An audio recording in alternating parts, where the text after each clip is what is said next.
kita memuji Allah Subhanahu wa Ta'ala, dan kita gandengkan dengan kita mensyukuri nikmat-nikmat yang diberikan oleh Allah Subhanahu wa Ta'ala yang begitu berlimpah. Lebih-lebih kita diberi kesempatan oleh Allah Subhanahu wa Ta'ala untuk menjalankan sholat, dan setelahnya kita menempuh perjalanan untuk bisa mendapatkan ilmu agamanya Allah Subhanahu wa Ta'ala. Itu sesuai dengan apa yang kita ucapkan, ihdinas shiratal mustaqim, apa yang kita baca di waktu kita sholat, tunjukilah kami ke jalan yang lurus. Sebenarnya minta petunjuk pada lafaz ihdinas shiratal mustaqim itu secara asal, secara bahasa adalah ihdina ila siratil mustaqim, tunjukilah kami ke jalan yang lurus. Tetapi oleh Allah Subhanahu wa Ta'ala harful jar ila itu dihilangkan, sehingga ihdinas siratal mustaqim di dalamnya ada isyarat bahwa tatkala kita meminta petunjuk kepada Allah Subhanahu wa Ta'ala, itu kita mesti berusaha, ya, kita menempuh usaha untuk mendapatkan petunjuk tersebut. Karena kita tahu kalau dalam bahasa Arab, ya, fi'il itu manakala dia lazim, itu fi'il lazim itu untuk ada takdiyah atau ada sasaran, ada objek, itu biharfil jar atau biwasitoti harfil jar, dengan perantaraan huruf jar, ya, seperti dalam bahasa Indonesia kita mengatakan pergi. Pergi itu kan dia kata kerja yang tidak mempunyai objek. Misalnya Ahmad pergi, itu kan tidak punya objek, ya. Atau apa dikatakan kalimatnya menjadi intransitif, ya. Yang mirip dengan intransitif kan kalimat nominal. Kalimat nominal itu kalimat yang predikatnya bukan kata kerja. Mestinya jeruk itu manis, itu manis itu predikat kan. Tapi ini intransitif, seperti saya pergi. Itu untuk butuh takdiyah mesti butuh preposisi, kata sambung. Saya pergi ke pasar. Ya, dalam bahasa Arab kata kerja atau fi'il itu beda sebenarnya. Kata kerja fi'il itu ada fi'il lazim, ada fi'il muta'addi. Nah, fi'il lazim itu manakala tertakdiyahkan itu butuh huruf jar, butuh huruf. Demikian pula petunjuk, yaitu ilah, butuh huruf ilah, tapi dihilangkan oleh Allah, sehingga ihdinas siratal mustaqim, ya, harusnya ihdina ila siratil mustaqim, ya. Yang asalnya butuh harful jar, kemudian harful jarnya dihilangkan, itu seolah-olah bahwa kalam tersebut itu mempunyai sasaran, sehingga kalau mempunyai sasaran memang fa'ilnya bekerja.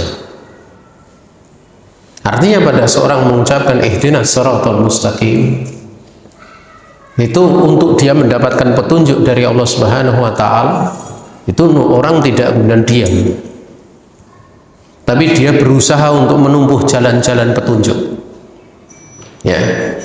Sebagaimana kita duduk di majelis ilmu, itu adalah untuk menempuh jalan petunjuk. Makanya menempuh jalan petunjuk untuk bisa mendapatkan hidayah irsad, ya, irsadiyah, ya, itu sebab yang paling besar yang bisa mendatangkan hidayah atau taufik. hidayah taufik dari Allah Subhanahu wa Ta'ala. Oleh karena itu orang-orang yang dia mendapatkan hidayatul irsyad, kemudian mendapatkan hidayah taufik, itu akan muncul padanya itu, atau akan dikaruniakan oleh Allah Ta'ala kepadanya itu ilmu nafi', ilmu yang bermanfaat, ilmu yang yusmiru al amal soleh, ilmu yang akan membuahkan amal soleh. Amal soleh adalah amal yang akan diterima oleh Allah Subhanahu wa Ta'ala, sehingga manakala dia seperti itu terus, dia akan menjadi pribadi yang soleh. Ya, saudaraku kaum muslimin yang dirahmati Allah Subhanahu wa Ta'ala, makanya para penuntut ilmu itu adalah orang yang senantiasa diharapkan kebaikannya. Ya, diharapkan kebaikannya. Misalnya dia beramal terjatuh pada kesalahan pun tetap diharapkan berada dalam kebaikan. Ya, apalagi kalau amalannya tepat. Ya. Sehingga sifat-sifat seperti itu atau sifat sebagai penuntut ilmu itu hendaknya tetap ada pada kita. Ya. Di malam ini kita akan melanjutkan pada al-hadisus salis, hadis yang ketiga. Hadis yang ketiga ini datang dari 3 sahabat. Artinya ini 3 hadis dijadikan satu gitu. Ya. Dan ini termasuk salah satu hadis yang diberi catatan oleh para ulama, diantaranya adalah oleh Az-Zarkasi dan juga As-Sibli di dalam Al-Jama' Baina Sahihaini. Ya. Di mana hadis ini datang dari Abdillah ibni Amr ibni Al-As wa Abi Hurairah wa Aisyata radhiyallahu ta'ala anhum ajmain. Qalu qala Rasulullah alaihi salatu wasallam wailul lil aqabi minan nar.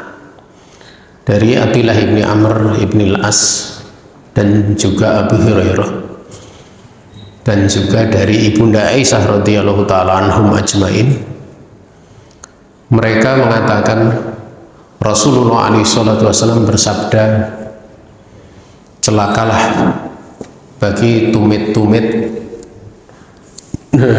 api neraka.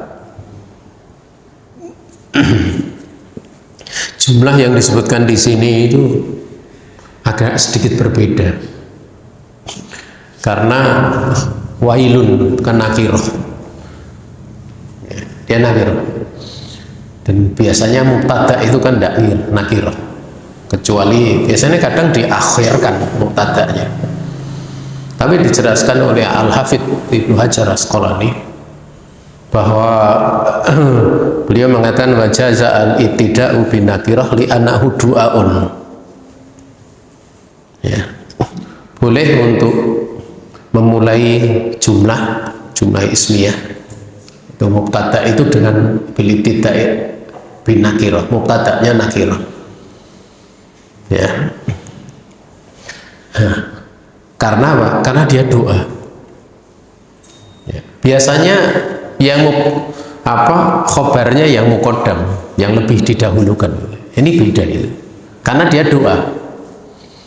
Sehingga kalau diungkapkan sebagai sebuah doa, itu tidak sekedar tambih peringatan, ya, tetapi juga sebuah takzir, sebuah hukuman. Ya. Kalau peringatan kan belum tentu. Peringatan seorang dia mengingkari kemungkaran, itu kadang yang diingkari adalah orang yang diingkari supaya dia jauh dari kemungkaran, kan? Supaya dia melakukan ketaatan kepada Allah. Kalau ini tidak, ini doa gitu. Artinya mudah-mudahan kecelakaan bagi tumit-tumit api neraka. Sehingga ini merupakan perincian yang lebih terperinci dari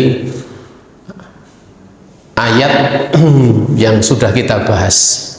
idza kuntum ila shalah faghsilu wujuhakum wa aydiyakum ilal marafiq wamsahu bi ru'usikum wa arjulakum ilal ka'bain. Pada bagian yang terakhir, dan cucilah kaki-kaki kalian itu sampai kedua mata kaki. Karena di sini dikatakan celakalah tumit-tumit api neraka. Berarti kan itu di bawah ka'bain. Karena bagian belakang dari kaki kita. Ya. Hadis ini kalau secara zahir gitu loh, dari penulisan mu'alif kitab ini dikeluarkan Imam Bukhari ya Imam Muslim. Namun khusus yang datang dari riwayat Aisyah radhiyallahu taala anha itu hanya ada pada riwayat Imam Muslim saja, sehingga para ulama mengatakan tafarroda bihi Muslim. Imam Muslim meriwayatkan dengan ini bersendirian tanpa riwayat Bukhari gitu. Ya, tanpa riwayat Imam Bukhari. Ini salah satu yang kemudian diberi catatan, karena hakikatnya hadis ini 3 gitu loh. 3 hadis dikumpulkan satu gitu. Ya, dikumpulkan satu karena kandungan maknanya yang sama gitu. Wallahu ta'ala alam. Ya. Di dalam riwayat yang lain, ini hadis tidak cuma dikeluarkan dalam riwayat Imam Muslim saja. Imam Bukhari juga dari jalan Abu Hurairah, ya, kemudian Abdullah bin Amr radhiyallahu taala anhuma itu juga meriwayatkan Imam Bukhari. Tapi juga Imam Ahmad ini diterangkan ya, inna rajulan tawaddu'a fataraka maudi'a dhafri ala qadamihi, ya. Fa absarahu an-nabi wa alaihi salatu wasallam faqala irji fa ahsin wudu'aka. Ya, dalam riwayat Imam Ahmad ya, ada seorang laki-laki dia wudhu, dia meninggalkan satu tempat pada kukunya, jadi bukan di kukunya, itu yang ada di kakinya. Maka Nabi melihatnya, maka Nabi bersabda, kembalilah kamu, baguskanlah di dalam wudhu kamu. Ini riwayat Imam Ahmad. Sehingga dari sini menunjukkan bahwa ancaman ini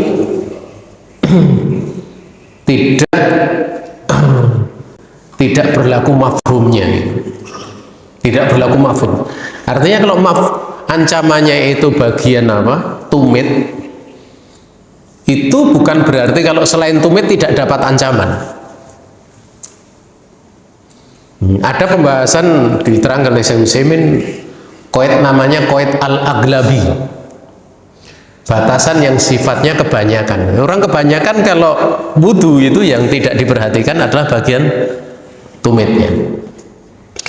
Lah beliau menyebutkan annal qaida al-aglabi la mafhuma lahu, tidak berlaku mafhumnya. Ya, tidak berlaku mafhum padanya. Seperti Allah menyebutkan di dalam Al-Quran, wa antajma'u bainal ukhtaini, dan diharamkan kalian mengumpulkan dua saudara perempuan menjadi istri, dua perempuan bersaudara gitu. Itu mafhumnya enggak berlaku. Oh kan ini yang diharamkan cuma mengumpulkan apa? Dua bersaudara saja. Mafhumnya kan berarti mengumpulkan antara seorang perempuan dengan bibinya, boleh.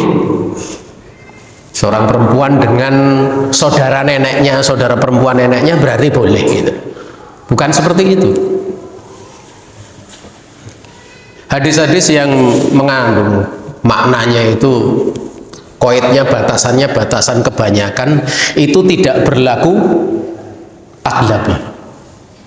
Ya, tidak berlaku apa? Tidak berlaku mafhumnya. Contoh yang lain misalnya, idza kanal ma'u kulatain lam yahmilil khobath. Kalau air itu jumlahnya mencapai 2 kulah, ini hadis sahih, tidak mengandung apa? Najis. Dia tidak membawa najis. Artinya kalau kena najis ya, yang 2 kulah ke atas, tentu ini dengan batasan loh, dengan batasan tidak berubah bau, rasa dan warnanya. Ini tidak mengandung najis. Mafhumnya kan berarti kalau kurang dari 2 kulah, mafhumnya kalau kurang dari 2 kulah berarti mafhumnya kalau kena najis mau berubah ataupun tidak tetap najis, itu mafhumnya. Tapi hadis itu maknanya adalah makna apa? Qaidnya qaid aglabi gitu loh. Artinya kalau qaid aglabi tidak bisa berlaku mafhumnya. Tidak bisa berlaku mafhumnya. Lah hadis ini juga bahwa biasanya orang tidak memperhatikan wudhu itu pada bagian apa? Kaki. Pada bagian apa? Bagian belakang kaki atau tumit. Ya. Sehingga kalau apa mafhumnya nggak berlaku gitu loh. Ya. Berarti ancaman ini berlaku sekalipun yang ditinggalkan bagian selain daripada tumit. Ada ancaman. Ada ancaman. Entah kemudian bagian depan kakinya atau bahkan lebih luas daripada itu. Wallahu ta'ala alam. Saudaraku kaum muslimin yang dirahmati Allah Subhanahu wa taala. Ya. Kemudian penyebutan wail itu ada silang pendapat di kalangan para ulama ya. Sebagian ulama ada yang mandang itu adalah wadin fi jahannam, satu wadi di neraka jahanam. Ya, ini karena memang ada riwayat ya dari Ibnu Hibban di dalam sahihnya dari hadis Abu Sa'id ya, dan beliau mengatakan marfu. Makanya sebagian ulama memang ada yang berpandangan itu adalah satu lembah di neraka. Tetapi kemarfuan ya, dari hadis Abu Sa'id Al-Khudri ini dikritik oleh para ulama,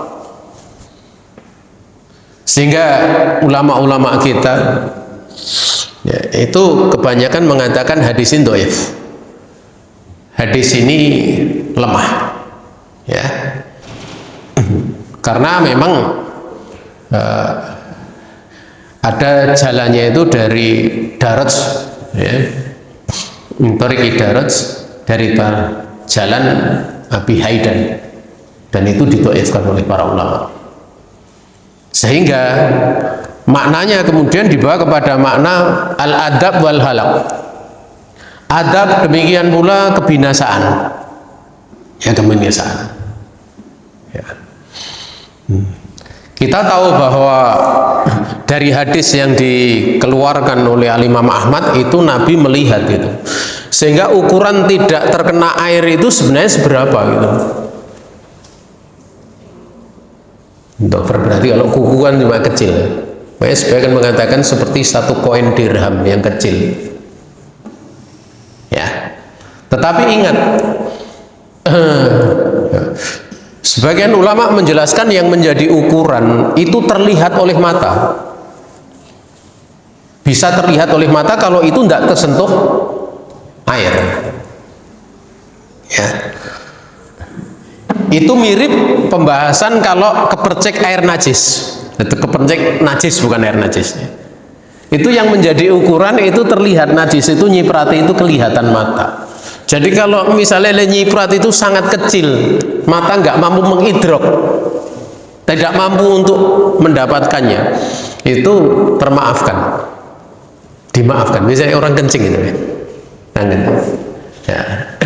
Jadi makanya di sini di dalam riwayat Al-Imam Ahmad apa Nabi itu melihatnya, beliau melihat ya.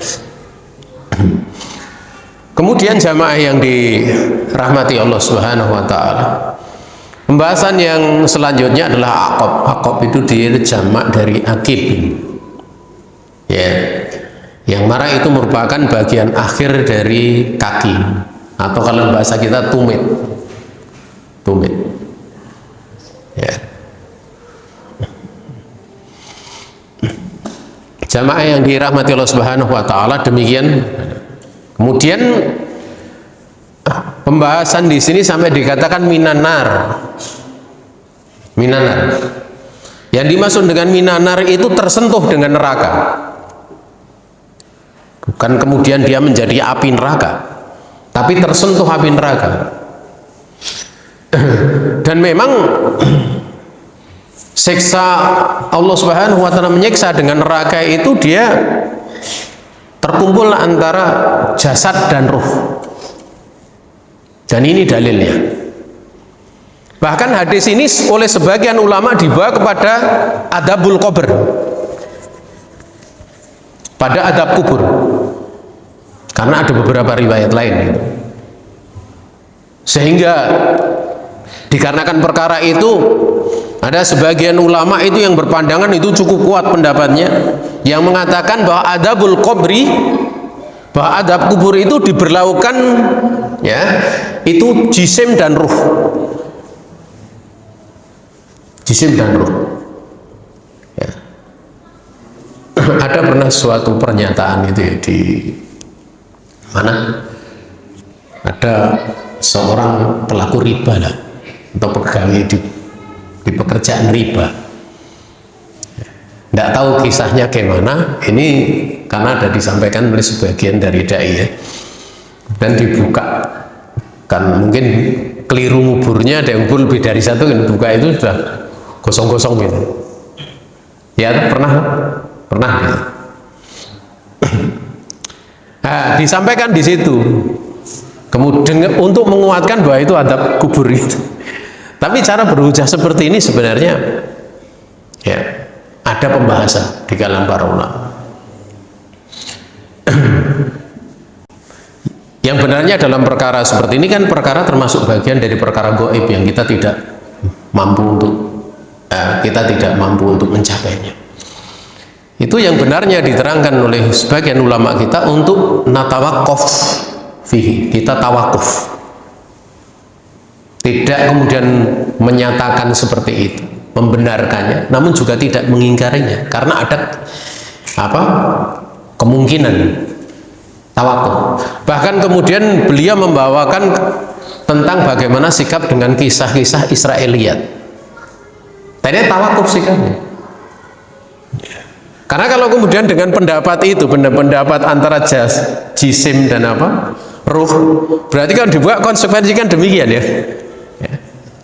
Tapi kita tidak boleh untuk bermudah-mudahan di dalam urusan-urusan seperti itu, karena kita tidak dapati riwayat yang menjelaskan seperti itu yang datang dari Nabi alaihi salatu wassalam ya. Wallahu ta'ala, itu sebenarnya udah menyimpang dari materi kita ya. Di dalam riwayat yang lain, dalam riwayat Ahmad dan Abu Dawud, itu disebutkan inna Rasulullah alaihi salatu wassalam ra'a rajulan yusalli fi dhahri qadamihi luqmatan qadra dirham, atau luqmata qadri dirham, lam yusibha al-ma'u fa amarahu Rasulullah alaihi salatu wasallam an yu'idal wudu. Dalam riwayat yang lain bazada sholah ya.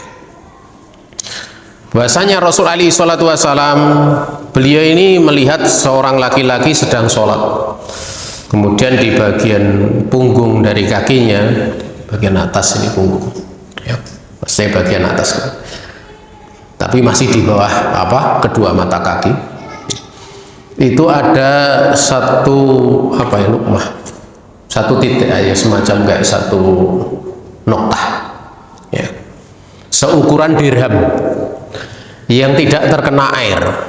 Maka Nabi memerintahkan, Rasul alaihi salatu wasallam memerintahkan untuk mengulangi wudhunya. Dalam riwayat ini ada tambahan mengurangi sholatnya, artinya sholatnya lam yasih atau lam tasih, sholat dia itu tidak sah ya. Jadi kalau sholatnya tidak sah, maka rukun Islam yang kedua itu kena bahaya, ada bahaya.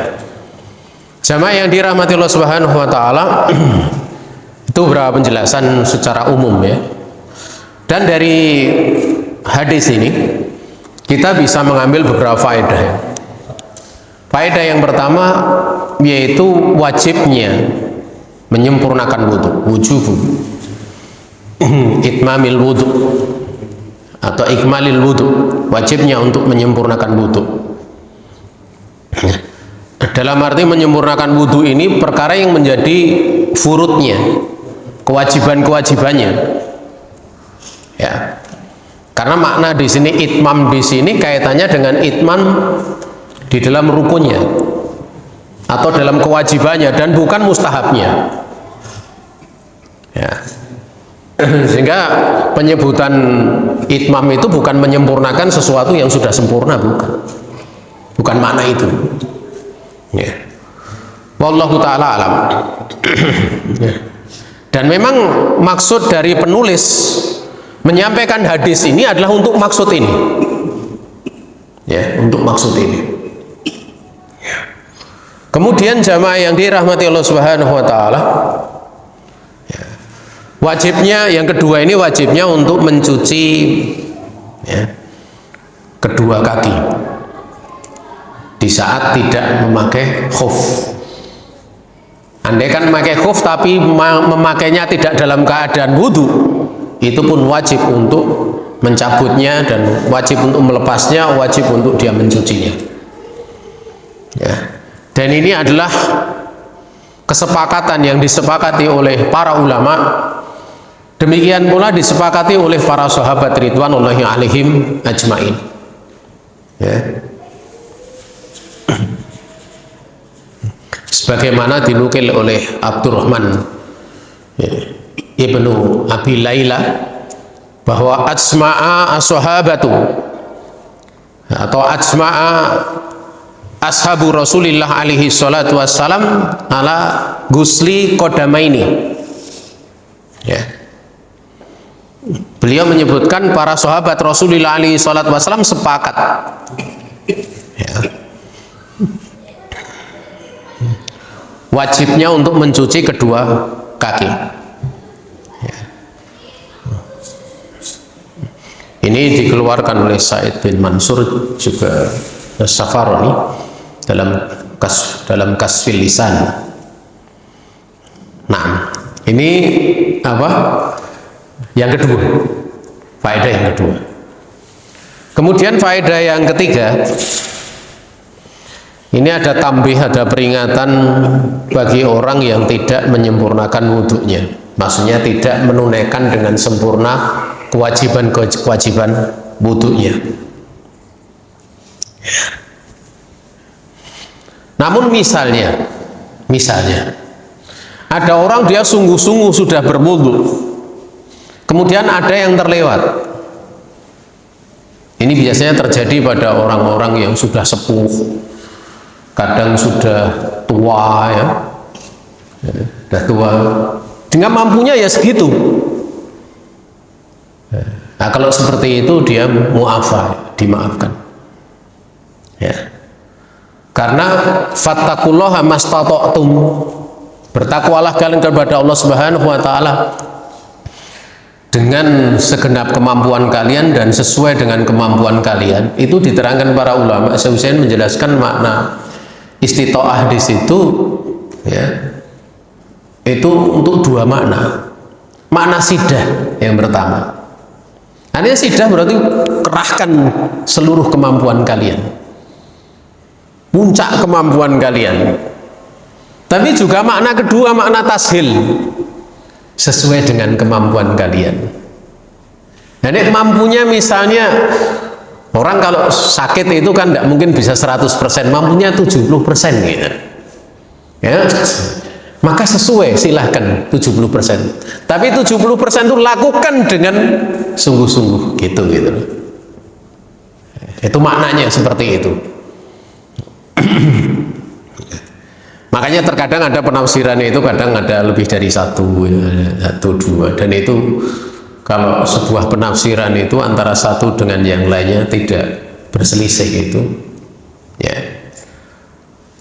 maka saya mengatakan fahmil alaihi majamiyah, bawa saja ya, di atas kedua makna itu semuanya.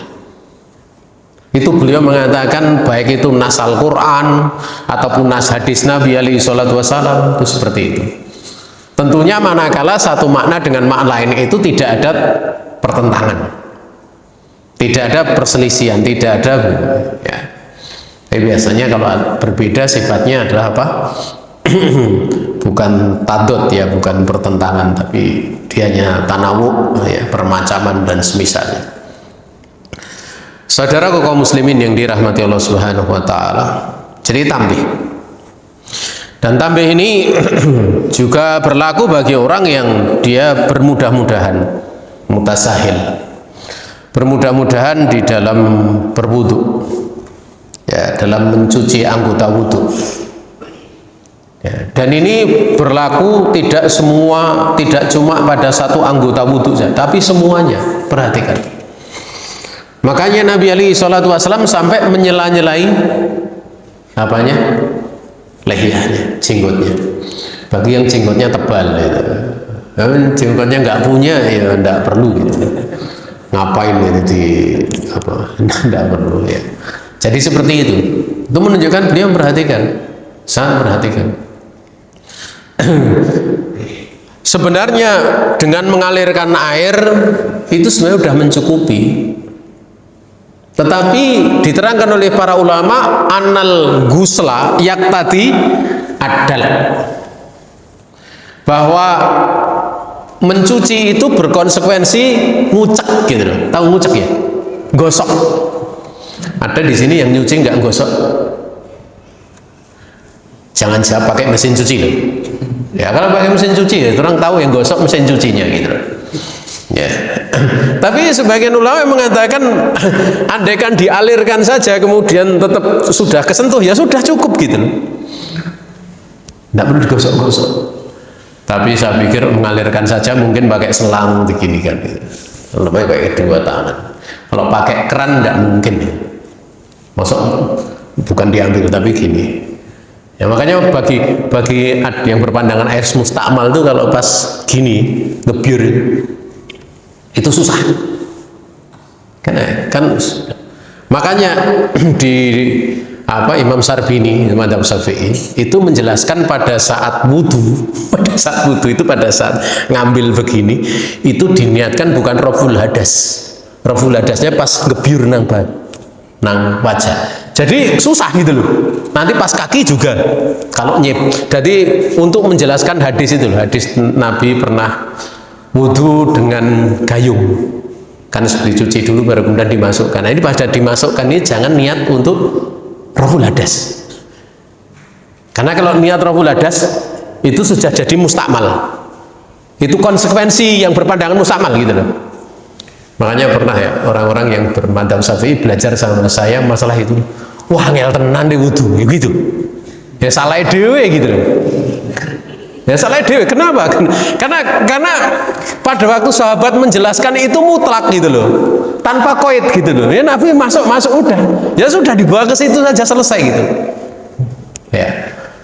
Lebih-lebih kaitannya dengan pembahasan mustakmal itu tatkala Nabi mau mandi di bekas atau beliau mau bersuci dengan bekasnya Ibunda Maimunah, itu beliau mengatakan bahwa ya Rasulullah SAW ini kuntu junuban, saya ini junub ya Rasul, tadi ini pakai air itu ya.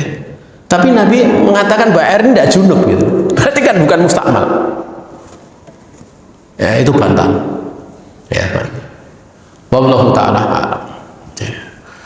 Makanya air itu terbagi cuma menjadi dua saja, yaitu air apa?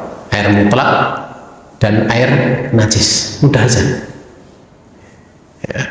Adapun air yang dia suci tapi tohir tapi goiru tohir, ada itu bukan air gitu aja ya. Kalau dimasukkan air jadi repot nanti air sirup gimana, kan itu ada campurannya air tapi kecampuran persan jeruk Mosok sirup mau mau untuk wudhu gitu ya, kan tidak kebayang. Makanya air yang dimaksud air untuk bersuci itu ya.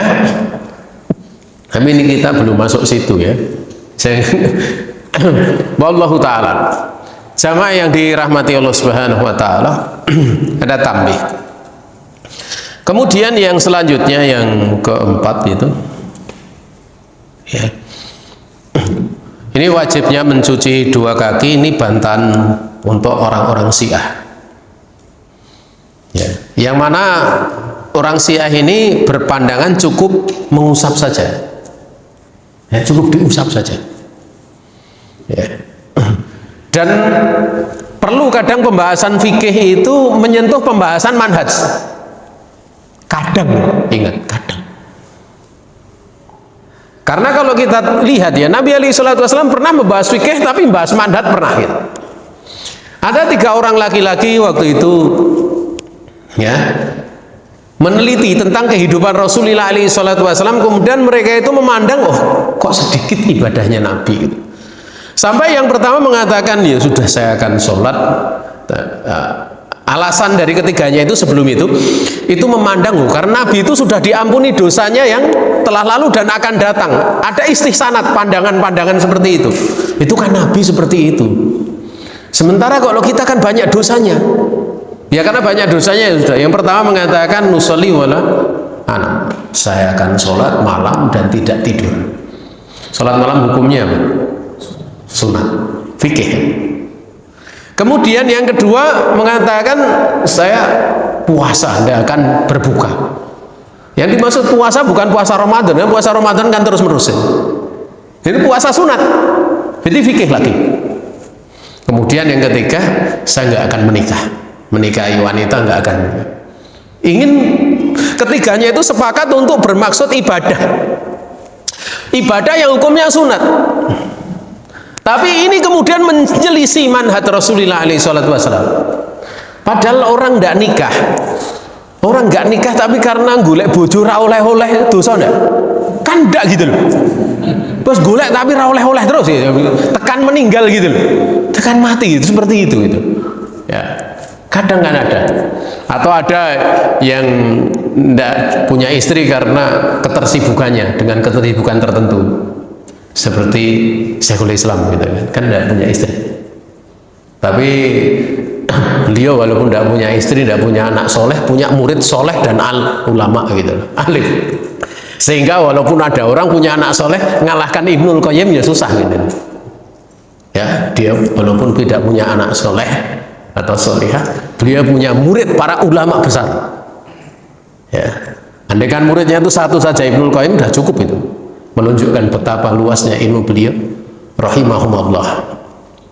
Kemudian jamaah yang dirahmati Allah Subhanahu wa ta'ala, jadi Nabi langsung mengingkari kan, karena itu sudah masuk dalam perkara manhaji ya, perkara manhaji. Sehingga kenapa terkadang di dalam kitab-kitab akidah itu ada fikih disebutkan, fikih itu disebutkan, manakala fikih tersebut itu bisa menjadi pengingkar atau menjadi apa? Di situ ada penyebutan yang menjadi syiar orang-orang yang menyimpang. Itu disebutkan. Seperti seputar masalah tayamum, itu disebutkan dalam kitab-kitab akidah. Kenapa? Ya karena itu. Ya, supaya orang itu dia tidak tertipu. Jadi jangan lupa belajar fikih, ojo lali belajar akidah kan gitu. Ya. Dan pelajaran yang paling penting ya, paling agung ya akidah itu. Kemudian jamaah yang dirahmati Allah Subhanahu wa ta'ala, sementara ahli sunnah itu mereka merinci, yaitu mencuci kedua kaki ya, dan mengusapnya ketika memakai khuf dalam keadaan memakainya suci, itu pun dengan batasan waktu ya, dengan batasan waktu. Kemudian faedah yang kelima ya, ancaman di dalam hadis ini bukan sekedar ancaman, bahkan doa Doa Nabi alaihi salatu wassalam di dalam hadis ini menunjukkan bahwa dosa ini termasuk dosa besar. Dosa ini termasuk dari dosa besar. Dan kalau pembahasannya dimasukkan dalam pembahasan doa, ini ada bab namanya takzir. Takzir itu hukuman yang tidak ditentukan batasannya dalam syariat, namanya takzir. Seperti contoh, Nabi dulu ingin membakar rumah-rumah orang yang nggak sholat jamaah, yaitu takzir. Namanya takzir. Makanya untuk di Berawan takzir seperti itu nggak sembarangan gitu. Karena di zaman itu memang orang munafik tidak sholat, kemudian bisa bikin perpecahan, udah Nabi sampai berkeinginan seperti itu. Makanya ada pembahasan-pembahasan istihad hakim yang memang tidak ditentukan batasannya di dalam syariat, itu nanti sesuai dengan takzir. Dan takzir itu luas. Tapi ada wilayah-wilayah takzir yang hanya khusus pemerintah yang boleh masuk. Ya. Tapi kalau selainnya, enggak. Selainnya itu pada perkara-perkara yang di luar itu. Ya, di luar itu. Makanya kalau hukum santri itu loh, hukum santri. Karena ada hukum santri. Kadang pernah di pondok pesantren itu hukum dicambuk ya, dipukul. Kemudian dia beralasan dengan alasan apa, hukum hudud, ya itu nggak tepat gitu. Karena ini wilayah penguasa. Sehingga kalau misalnya memukul budak ya dengan pukulan itu pun ada syaratnya ya, jangan mudah diterapkan. Syaratnya 18. Kadang apal syaratnya mesti gitu loh. Ada di pembahasan di kalangan ulama syaratnya 18 syarat. Ngapal ke kuisik wes sak durunge ngukum gitu. Itu wae ngukum pukul ya. Itu aja belum tentu hafal gitu. Belum tentu hafal. Itu jamaah yang dirahmati Allah taala, kalau dalam bab tarbiyah ya, tarbiyah atau ukubah mufidah itu tidak ada masalah, tapi dengan syarat-syarat. Ya, dengan syarat-syarat. Jadi jangan dimasukkan dalam hukum had gitu.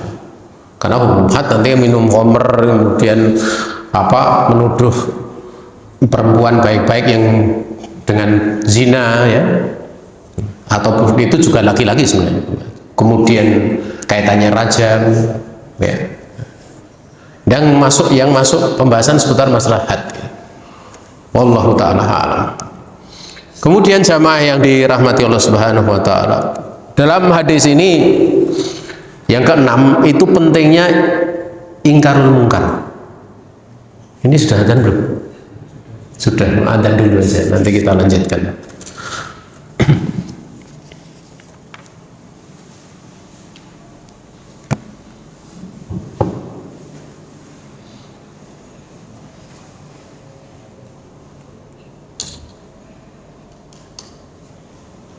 Allahu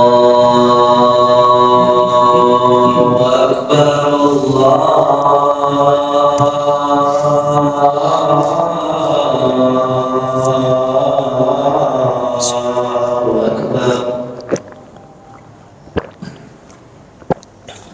Allahu Akbar,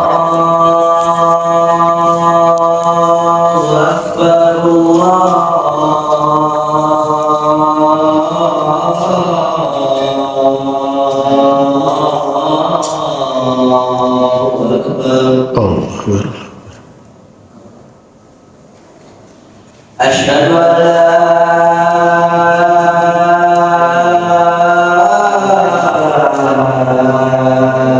ilaha illallah.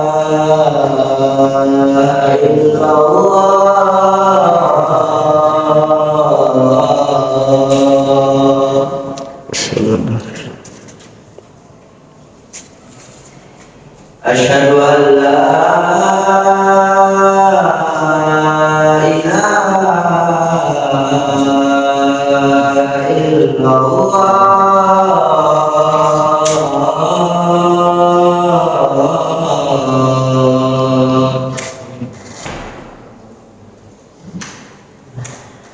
Asyhadu anna Muhammadar Rasulullah.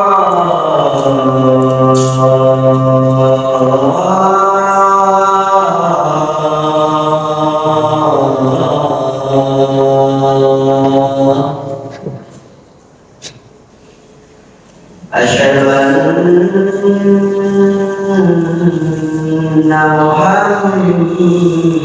محمدا رسول الله.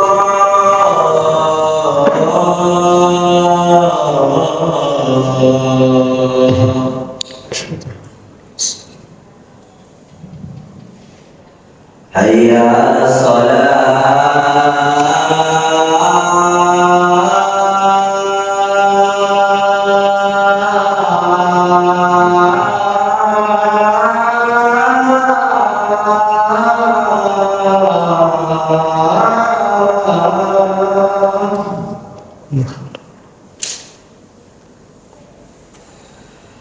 حي على حي على الفلاح.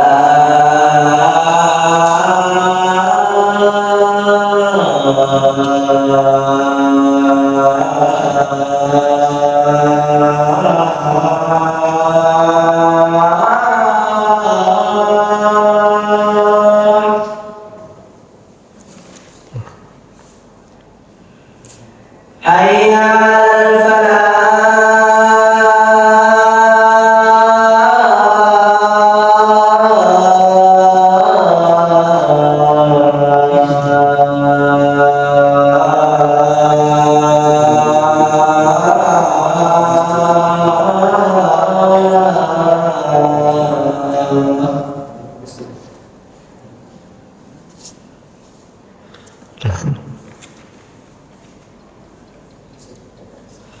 الله أكبر.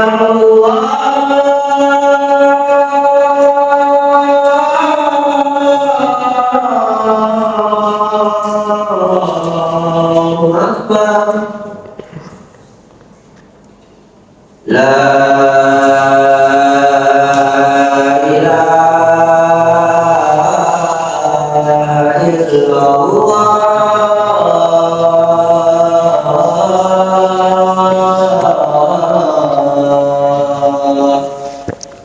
La ilaha illallah.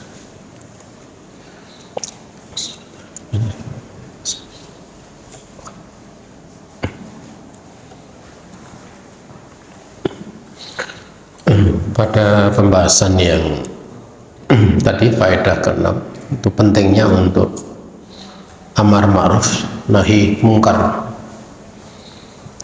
dan nahi mungkar itu sendiri itu sebenarnya menguatkan amar ma'ruf ya. Seperti larangan la tusyriku billahi syai'an, jangan kalian mensyirikkan Allah dengan sesuatu apapun, itu untuk menguatkan, mentauhidkan Allah Subhanahu wa taala. Ya. Sehingga kalau dalam konteks ini ya, nahi mungkarnya kaitannya untuk jangan sampai terlewat di dalam mencuci anggota wudhu. Kan yang menjadi kepentingan adalah perintah wudhu dengan sempurna. Jadi seperti itu. Ya. Dan amar ma'ruf nahi mungkar itu akan menjadi sempurna tatkala orang dia punya ilmu. Dia punya ilmu. Ya. Karena ma'ruf itu sebenarnya apa? Mungkar itu sebenarnya apa? Apa yang diperintahkan oleh Allah dan Rasulnya itu semua ma'ruf. Tapi ma'ruf itu dari lafaz ma'ruf itu sendiri itu enggak menafikan urfiyah.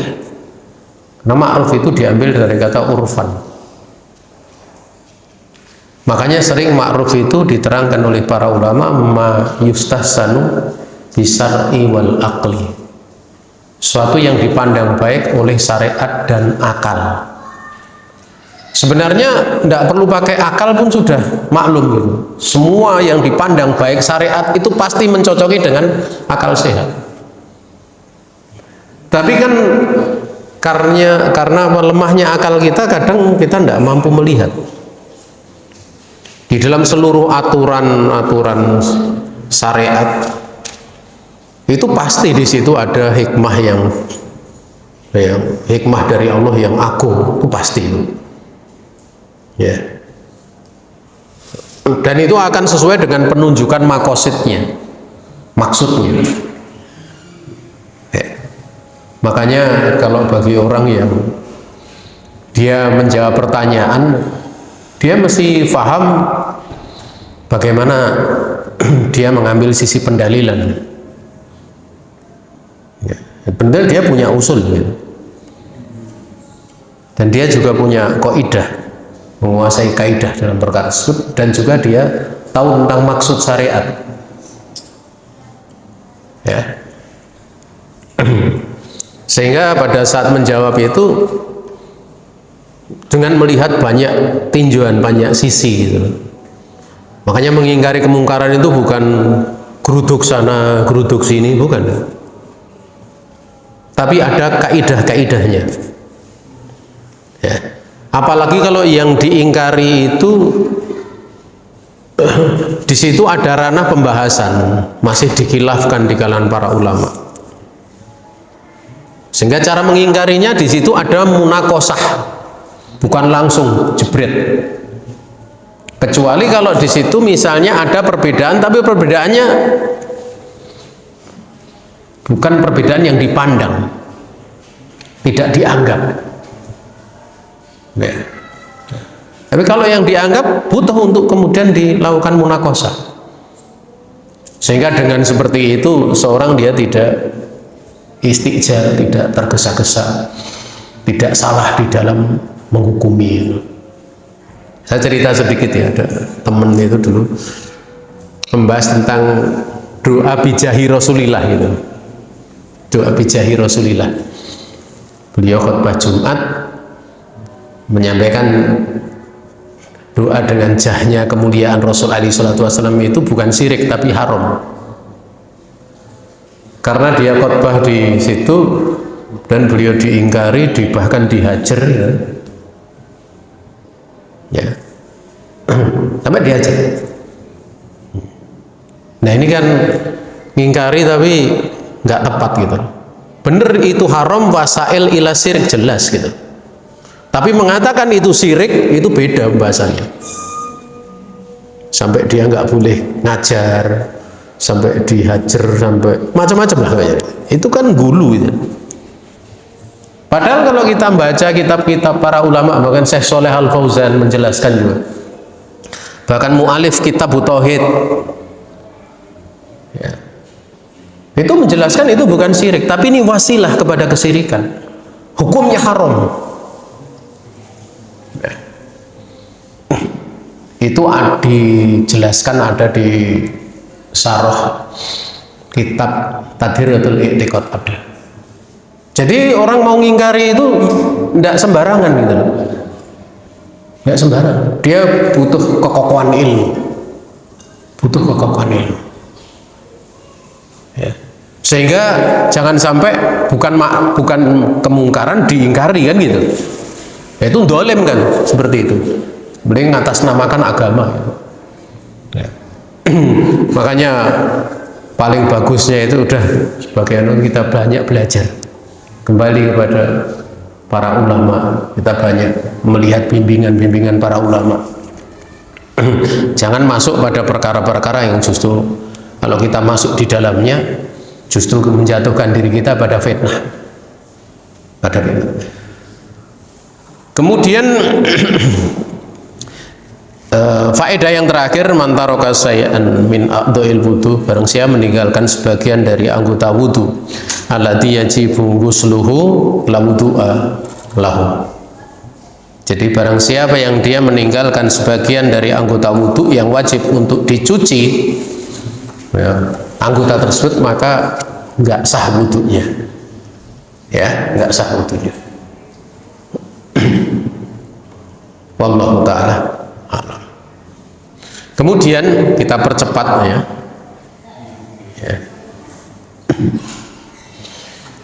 Ada pendapat di kalangan ahli sunnah, ini pendapat kana min madhabi ahli sunnah ana ma yu'aqabu fil qabri ay al jasad waruh, ya. Bahwa pendapat di kalangan ahli sunnah bahwa yang dia akan ada pendapat di kalangan ahli sunnah bahwa yang akan diadab di kubur itu adalah jasad dan roh, ya. Memang ini sedikit percabangan ya, karena dalam hadis ini disebutkan jasad, yaitu apa? Yaitu apa?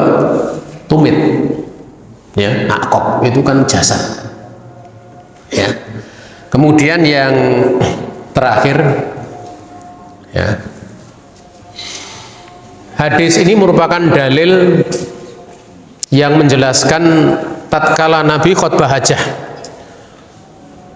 wa min sayyiati a'malina, kan wa na'udzu billahi min sururi anfusina wa min sayyiati a'malina, dan dari kejelekan amal-amal kami. Yang dimaksud kejelekan adalah akibat jelek, amal jelek,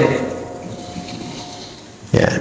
Karena seksa ini akibat jelek, amal jelek. Orang wudhu nggak sempurna, akibatnya kalau dia nggak mencuci bagian tumitnya akan disentuh dengan api neraka. Ya, itu maksudnya. Jadi dalilnya adalah hadis ini. Ya, dalilnya adalah ini. Jadi penguat dari sabda Nabi wa min sayyiati a'malina. Ini saja yang bisa disampaikan. Besok kita lanjutkan hadis yang keempat, dan ini kalau penyampaiannya seperti ini insya Allah bisa dicatat ya. Pelan-pelan, kita nggak banter-banter ya, karena sering do protes ya. Insya Allah. Tapi memang tidak bisa dua hadis. Kita hanya menyampaikan satu hadis. Wallahu ta'ala. Ada salah datang dari pribadi saya dan dari setan. Saya istighfar kepada Allah Subhanahu wa ta'ala. Kalau ada benar semata-mata keluasan rahmat Allah ta'ala diberikan kepada kita. Subhanaka Allahumma wa bihamdika asyhadu an la ilaha illa anta astaghfiruka wa atubu ilaik. Wassalamualaikum warahmatullahi wabarakatuh.